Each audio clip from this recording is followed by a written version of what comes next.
Ya, selamat siang Bapak Ibu. Selamat siang, Pak. Sekarang kita menerangkan tentang budaya positif. Jadi budaya positif itu adalah salah satu budaya yang harus dikembangkan sebagai seorang guru. Nah, ini yang saya dapat untuk saya bagikan dalam aksi nyata pada modul 1.4 budaya positif oleh saya dan kepada guru-guru SDP Tabetel Cikampek. Nah, ini saya jadi ya ini foto saya 10 tahun lalu sebenarnya.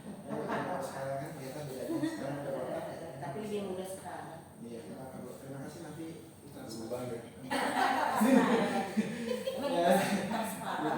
Nah, ini adalah budaya positif. Pengertian budaya positif sekolah itu diibaratkan sebagai tanah tempat bercocok tanam. Jadi dalam pengajaran PMM ya Budentri dan Butiur ya. Jadi kita itu sebagai seorang petani jadi mengusahakan sekolah jadi lingkungan yang menyenangkan, menjaga dan melindungi murid dari hal-hal yang tidak baik. Dengan demikian karakter murid tumbuh dengan baik. Sebagai contoh, murid yang tadinya malas menjadi semangat. Bukan kebalikannya, murid akan mampu menerima dan menyerap suatu pembelajaran bila lingkungan di sekelilingnya terasa aman dan nyaman. Selama seorang merasakan tekanan dari lingkungannya, maka proses pembelajaran akan sulit terjadi. Jadi ini tugas kita adalah membuat nyaman dan menyenangkan. Dan yang demikian salah satu tanggung jawab seorang guru adalah bagaimana menciptakan suatu lingkungan positif dari warga sekolah yang saling mendukung, saling belajar, saling bekerja sama sehingga tercipta kebiasaan baik. Dari kebiasaan yang baik seperti karakter 5S dan sebagainya tumbuh menjadi karakter yang baik bagi warga sekolah. Jadi kebiasaan yang baik seperti 5S akan menjadi karakter yang baik seperti kebiasaan membaca. Kita juga sudah membuat proyek baca. Kemarin proyeknya saya ambil foto-foto dari kelas 1. Dan sekarang untuk karakter modul ini saya ambil dari kelas 5. Pada akhirnya karakter dari kebiasaan baik akan membentuk sebuah budaya positif. Nah, ini ada kasus yang kemarin saya sampaikan di grup dan nanti ada kasus yang lain. Jadi setiap hari kita belajar kasus. Nanti kasus ini akan dipecahkan oleh mereka sendiri. Nah, ini ada Tisha dan Hana dipanggil ke ruangan Ibu Dewi, kepala sekolah.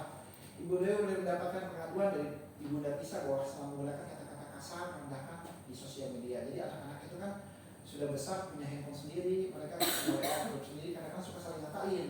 Tapi kadang-kadang nemunya orang tua. Nah, lalu diadukan ke kepala sekolah. Ada lagi, atau jangan sekali hadir di pembelajaran jarak jauh. Ini mungkin waktu soalnya diambil pada waktu pandemi kemarin ya. Atau seringkali gunakan kata-kata kasar dalam chat mengajak teman-temannya. Hal ini sudah sangat mengganggu beberapa orang tua murid yang mengikuti pembelajaran. Nah, ini ya, jadi ada 2 kasus. Berarti 2 orang anak ini menyebabkan pengaruh negatif buat teman-temannya. Nah, ini suatu kemukakan oleh Dian Gosen tentang 5 posisi kontrol. Jadi guru itu punya 5 posisi di dalam mengajar. Posisi mana yang kita ambil? Nah, nanti akan kita lihat. Nah, ada 5 posisi kontrol. Ini menyebutkan kontrolnya jadi 5 posisi kontrol. Jangan sadar ya. Nah, ini ada tipe penghukum. Seorang penghukum biasa menggunakan kata-kata fisik. Nah, patuhi saya atau awas kamu ya. Nah, ini ada. Jadi selalu menggunakan tipe-tipe pengancaman di dalam pembelajaran. Nah, ini ada ceritanya tuh. Patuhi, kamu selalu salah, pasti yang ini dan sebagainya tuh. Hasilnya kemungkinan murid marah atau menendang. Akan saya balas untuk perbuatan guru. Nah, kan sudah ini. nah, bisa saja setelah kembali duduk, murid itu akan mencoret bukunya, meja tulisnya. Lebih buruk lagi, sepulang sekolah murid kelihatan melihat motor atau mobil bapak dan ibu guru menggores senjata tersebut dengan paku. Ini siapa yang bapak ibu guru mobilnya digores dengan paku? Nah, ini ada lagi tipe membuat rasa bersalah. Ini tipe kedua ya. Pada posisi ini, ibu guru selalu berkata seperti ini. Ibu sangat kecewa sekali dengan kamu. Berapa kali bapak harus memberitahu kamu ya? Gimana coba kalau kamu tahu berbuat begini? Jadi membuat murid jadi merasa bersalah. Nah, jadi seolah-olah dia itu salah terus di mata gurunya. Nah, kamu sudah berjanji, kamu kok masih begini? Nah, ini hasilnya murid akan merasa terus bersalah kalau mengecewakan ibu bapak gurunya. Kadang-kadang orang tuanya kita bawa-bawa, kamu disuruh sekolah bayar mahal-mahal, kamu kayak begini ya. Bapak ibu kamu sudah susah payah cari uang. Nah, ini tipe merasa bersalah. Jadi anak murid dibuat merasa bersalah di dalam sehari-hari. Gak ada puasnya terus nih. Nah, ini tipe yang kedua. Nah, ini yang ketiga tipe teman. Nah, ini pada posisi ini tidak menyakiti murid lewat sikap, tapi dia berlaku seperti teman. Ayo dong, demi bapak ya. Ayo. Jadi seolah-olah kita sebagai teman ke murid itu. Ini juga saya sering lakukan sebenarnya. Jadi seolah-olah mereka itu teman. Jadi kayak teman, ayo kenapa begini, lagi nggak mood pak, ya udahlah jangan belajar lah, hari ini kita ngobrol aja. Saya suka begitu. Nah, ada suara lama akrab, bercanda, bahasa tubuh, jadi seolah-olah tuh mata dan senyum jenaka. Jadi kita kayak pelawak aja di depan anak-anak tuh. Ayo gimana sih? Nah, ada hasilnya, murid merasa senang dan akrab. Termasuk dampak yang positif, hanya saja ada negatifnya. Murid jadi tergantung sama guru tersebut. Bila ada masalah dia merasa mengandalkan guru tersebut, kan teman. Guru jadi merasa CS sama dia. Ya. Tapi saya mah merasa teman kalau murid itu privat aja, kalau nggak privat ya udah saya nggak teman. Aku bertanya dari posisi teman, Adi hanya akan berbuat sesuatu bila yang menyuruh guru tersebut. Kalau bukan guru tersebut dia udah malas. Nah, itu tipe yang ketiga ya, dia keempat. Tipe pemantau. Pemantau berarti mengawasi. Jadi kita bertanggung jawab.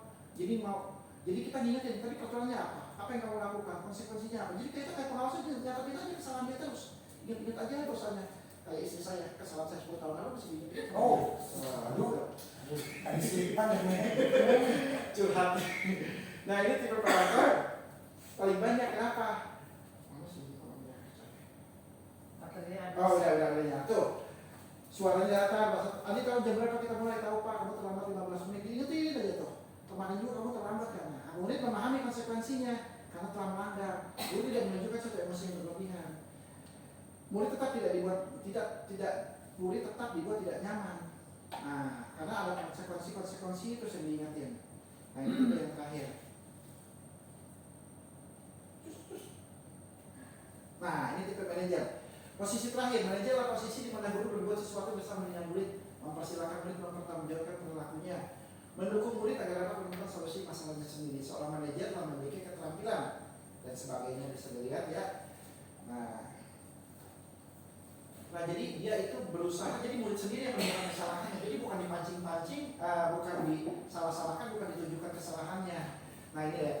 Tugas seorang manajer bukan untuk mengatur perilaku seseorang, kita membimbing murid untuk dapat mengatur dirinya sendiri. Seorang manajer bukan memisahkan murid dari kelompoknya, tapi mengembalikan murid tersebut kepada kelompoknya dengan lebih baik dan lebih kuat. Ini saya sudah praktekkan sama kelas 5 si Jonathan untuk kemarin untuk mengatur diri.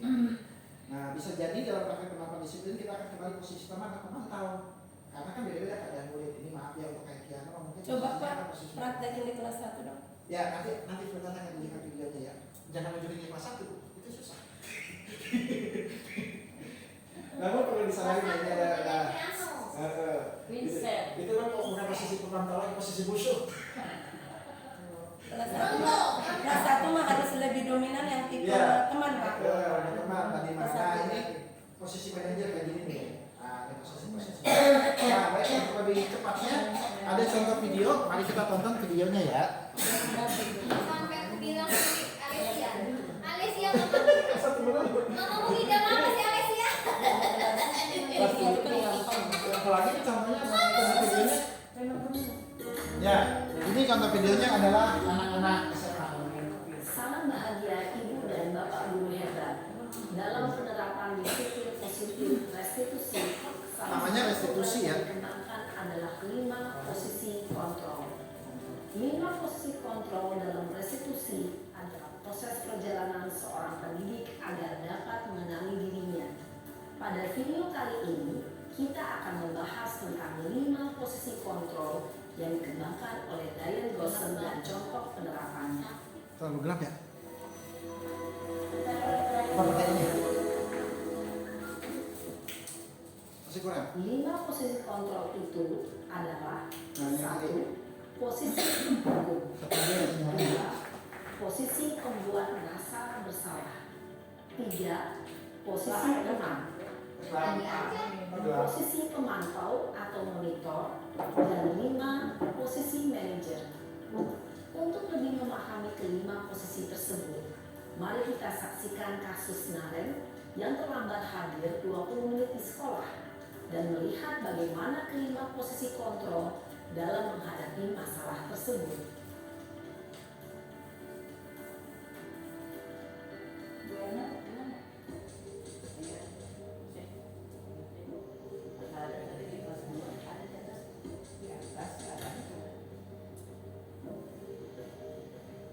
Naren, sini kamu. Aduh, gede lagi. Sorry. Selamat pagi Bu. Selamat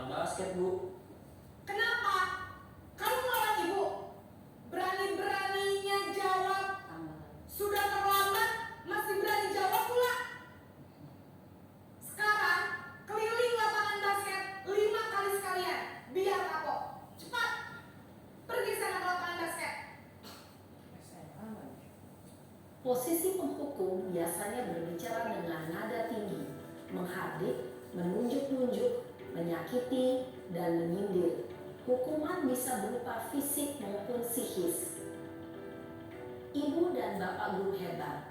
Dampak yang terjadi pada murid ketika guru berada pada posisi penghukum adalah murid cenderung akan memberontak, bahkan menyimpan dendam. Iya, ada.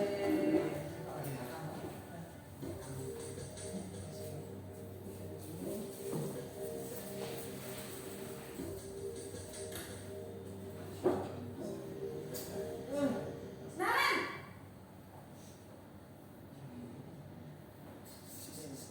Selamat pagi Bu. Naren, kamu kenapa terlambat lagi, nak? Ya Tuhan, Naren, kamu senang ya bikin ibu susah ya? Kalau kamu terlambat lagi, nanti ibu yang ditegur bapak kepala sekolah, nak. Disangka ibu tidak bisa membina kamu. Duh, gimana ini? Maaf Bu. Duh, Gusti Naren, kamu suka ya kalau ibu tegur bapak kepala sekolah? Terus, sekarang ibu harus tulis apa ini di buku absen? Ini kamu sudah sering terlambat loh. Ibu harus apa coba? Maaf Bu. Maaf sekali. Ya sudah, lain kali jangan bikin ibu susah lagi ya nak ya. Ibu tidak akan kuat lagi kalau kamu begini terus. Bisa jantungan kalau ibu tegur bapak kepala sekolah. Jantungan. Sana cepat ke kelas. Maaf ya Bu. Maaf sekali. Posisi membuat rasa bersalah, berbicara dengan nada tenang, cenderung lembut. Namun kata-kata yang diutarakan membuat murid merasa menjadi orang yang gagal, memandang buruk dirinya sendiri, merasa tidak berharga, dan tidak sanggup membahagiakan orang lain.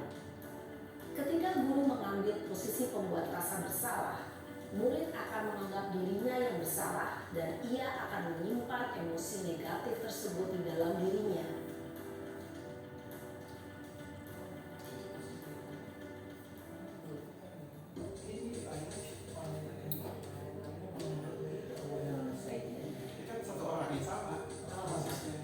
Supaya tahu perbedaannya ya. Naren,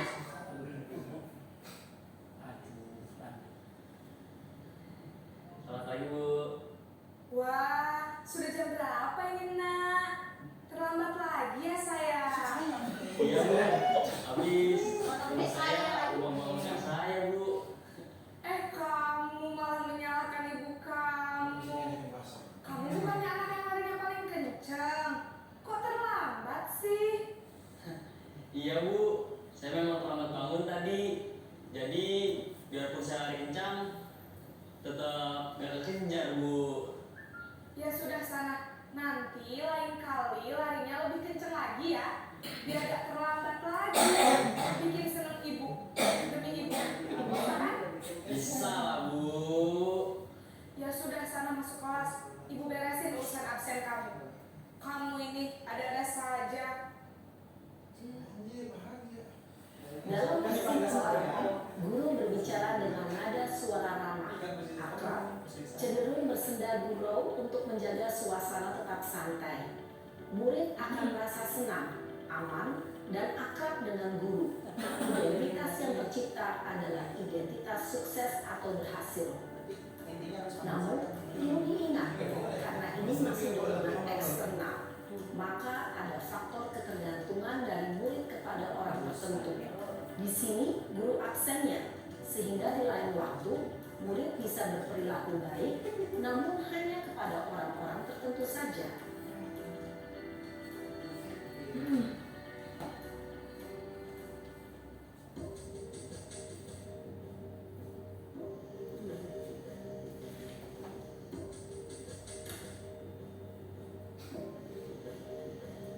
Naren,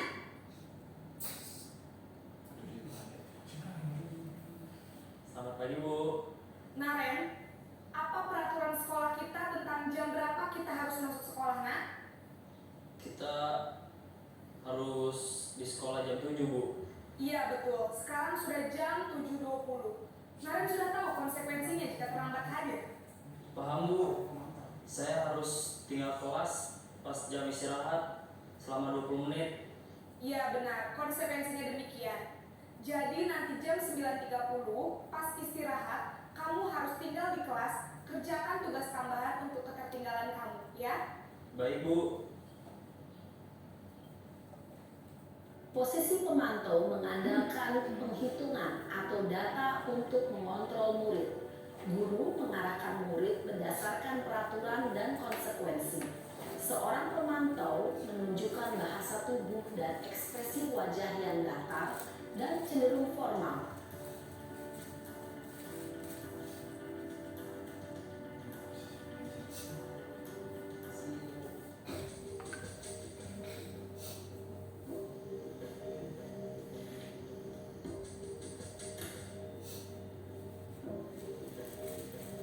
Naren!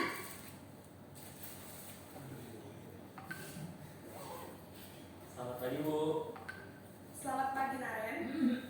Maaf Bu, saya terlambat. Iya, sekolah masuknya jam 7, sekarang sudah jam 7.20. Jadi sekarang bagaimana ini Naren? Maaf Bu, saya lupa setel alarm saya semalam. Baiklah, menurut kamu, keyakinan sekolah yang mana yang perlu kamu tingkatkan? Menghargai diri sendiri dan orang lain mungkin ya Bu.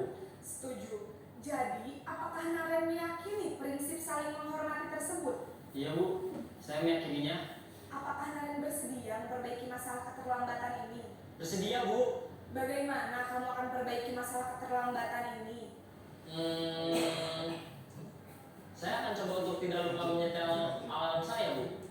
Baik, kalau Naren lupa menyetel alarm di rumah, ada orang yang kira-kira bisa bantu mengingatkan tidak? Ada Bu, kakak saya, Kak Emma. Ada lagi selain Kak Emma? Selain Kak Emma, ada ibu saya. Baik, jadi yang mengingatkan Naren adalah Kak Emma dan ibu kamu ya? Kira-kira akan mulai sealarm kapan Naren? Setelah pulang sekolah, akan segera saya lakukan. Baik, jadi Naren akan setel alarm untuk bangun besok pagi dan akan diingatkan oleh kakak dan ibunda Naren ya. Ada lagi yang mungkin perlu dilakukan Naren agar tidak terlambat bangun lagi. Tidak ada Bu. Baik Naren, terima kasih untuk kerjasama kamu. Sekarang kamu perlu kembali ke kelas untuk belajar. Baik Bu, terima kasih. Posisi manajer adalah posisi kontrol yang disarankan untuk membimbing murid memiliki sikap disiplin yang positif, yaitu murid yang mandiri, bertanggung jawab, dan dapat memecahkan masalah. Tujuan dari posisi ini adalah agar murid dapat berefleksi atas tindakannya. Guru akan dengan tulus memberikan pertanyaan-pertanyaan bermakna, sehingga membuat murid dapat belajar dari kesalahannya dan mencari sebuah solusi untuk menyelesaikannya. Ibu dan Bapak Guru hebat, setelah mengamati adegan kelima posisi kontrol tadi, kira-kira posisi mana yang paling ideal? Posisi mana yang dapat menunjang motivasi intrinsik murid? Ya, tentu posisi manajer. Posisi ini memang posisi ideal yang ingin dituju setiap pendidik. Pada posisi inilah, guru dapat menerapkan disiplin positif yang berpihak pada murid, yang memerdekakan murid. Perjalanan seorang pendidik tentunya tidak mudah untuk sampai pada posisi seorang manajer. Namun, tujuan kita pasti, yaitu menciptakan murid-murid yang mandiri, merdeka, dan bertanggung jawab.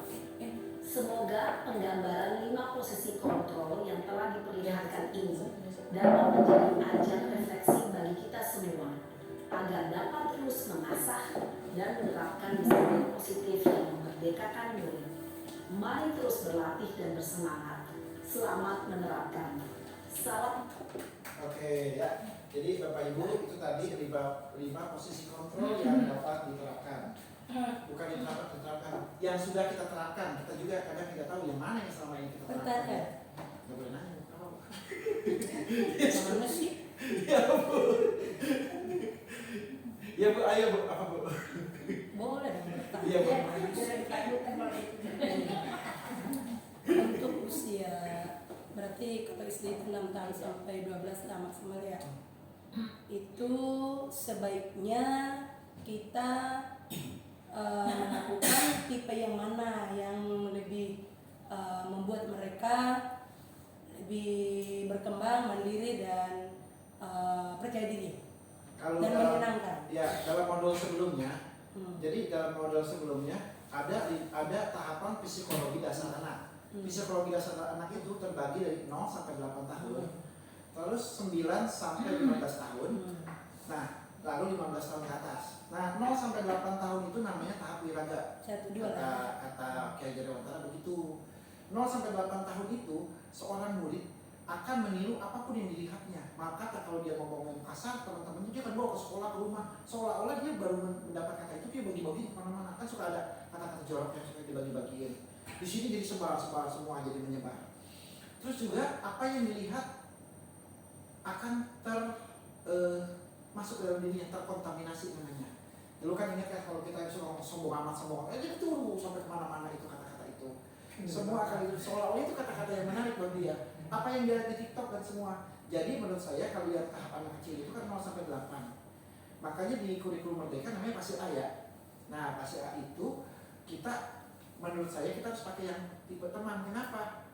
Ya kenapa kalau pakai tipe teman, kita kan menghargai dia dan juga kita memberikan semacam kasih sayang ya. Kalau pakai tipe yang tadi, yang pertama sampai yang kedua, gak bakalan cocok. Takut dia. Pengalaman saya, nah itu kan budaya positif ini udah yang kedua. Nah waktu budaya positif yang pertama, ternyata pada saat sampai 8 tahun, apapun yang terekam sama dia itu terbawa sampai tua. Mbak, kita juga kan masih ingat kalau kita lagi dimotivasi sama guru, nah lagi dikasih dorongan, jadi dia ingat terus. Makanya pelajaran kita dari kelas 1 sampai kelas 3 biasanya kita ingat sampai tua. Kita ingat siapa gurunya, kita ingat bagaimana. Aku nggak ingat ya. Ternyata biasanya dulu. jangan-jangan ibu udah pacaran lagi. Bolos mulu dia. Nah, Aku dari kelas 1 kelas 6 nggak pernah ingat kejadian tuh.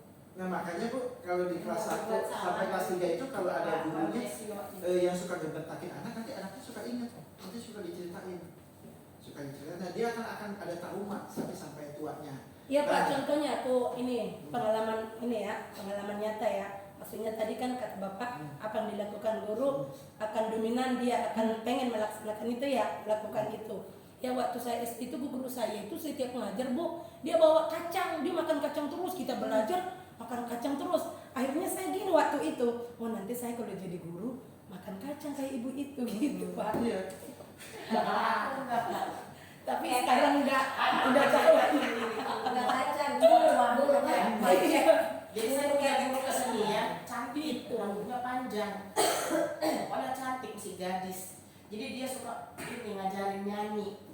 Jadi kalau nyanyi dia ininya bahasa saya bikin, saya bagus. Ibu bikin Ini saya ambil ini, saya bikin ini. Saya sama ininya saya sama guru itu. Iya. Ternyata itu kata teman saya, itu kan asok. Iya, ya karena usia itu kan kita belum tahu, kita pikir ibu adalah manusia sempurna, gitu kan? Apa yang dilakukan kita contoh, gitu kan? Iya makanya waktu PMM itu implementasi Merdeka Mengajar semuanya niru dari apa yang ditulis sama Kiai Jariwantara. Iya. 0 sampai 8 tahun pakai pasir A. Jadi nggak boleh anak di dalam pasir A itu dibentak, diomelin. Ya sebenarnya teorinya begitu, tapi pada kenyataannya kan kita di lapangan beda-beda ya. Udah ada pembelin gimana itu? Tanya mama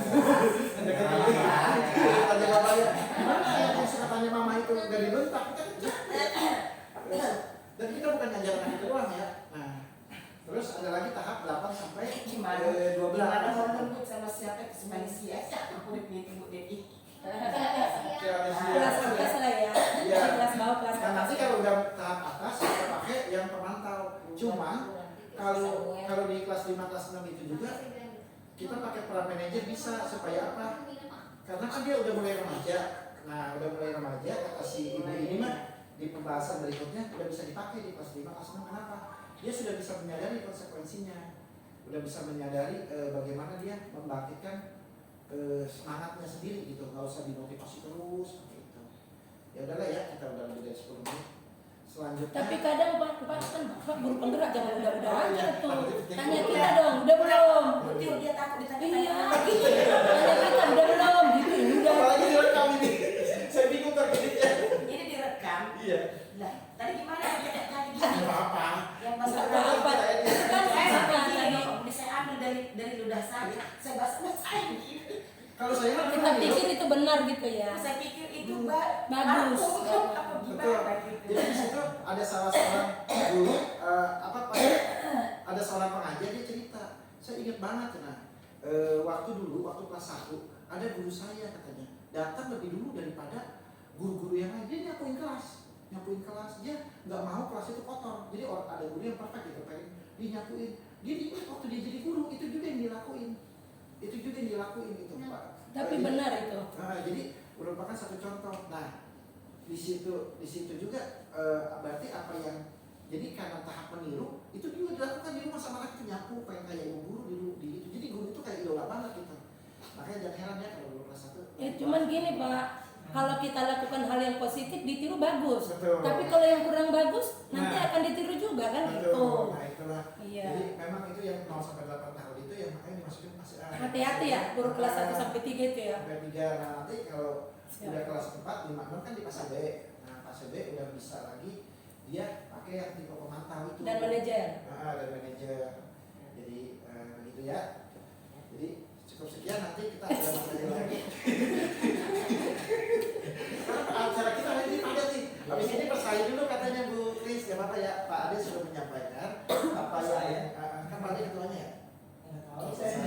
Jadi sudah disampaikan apa katanya kelas 1 itu mengenai persari. Kalau bisa jangan minggu ini katanya. Depan aja. Saya silakan Pak Ade. Selamat minggu. Kita dapat apa ya?